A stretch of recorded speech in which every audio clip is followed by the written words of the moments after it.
When Mordecai learned all that had been done, Mordecai tore his clothes and put on sackcloth and ashes, and went out into the midst of the city, and he cried out with a loud and bitter cry. He went up to the entrance of the king's gate, for no one was allowed to enter the king's gate clothed in sackcloth. And in every province, wherever the king's command and his decree reached, there was great mourning among the Jews, with fasting and weeping and lamenting, and many of them lay in sackcloth and ashes. When Esther's young women and her eunuchs came and told her, the queen was deeply distressed. She sent garments to clothe Mordecai, so that he might take off his sackcloth, but he would not accept them. Then Esther called for Hathach, one of the king's eunuchs, who had been appointed to attend her, and ordered him to go to Mordecai to learn what this was and why it was.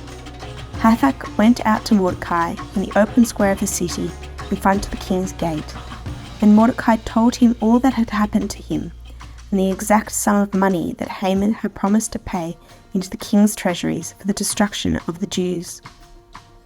Mordecai also gave him a copy of the written decree issued in Susa for their destruction, that he might show it to Esther and explain it to her, and command her to go to the king to beg his favour and plead with him on behalf of her people. And Hathach went and told Esther what Mordecai had said.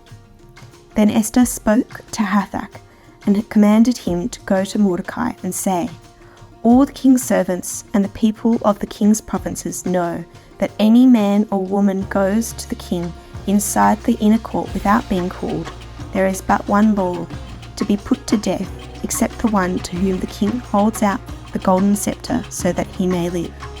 But as for me, I have not been called to come in to the king these 30 days. And they told Mordecai what Esther had said.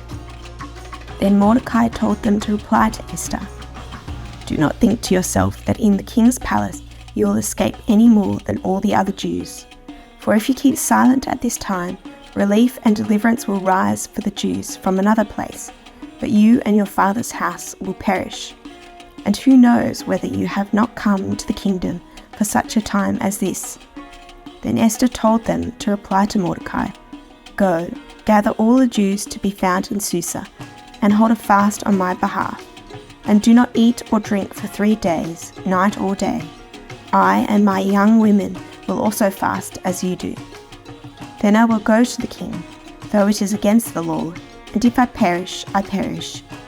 Mordecai then went away and did everything as Esther had ordered him.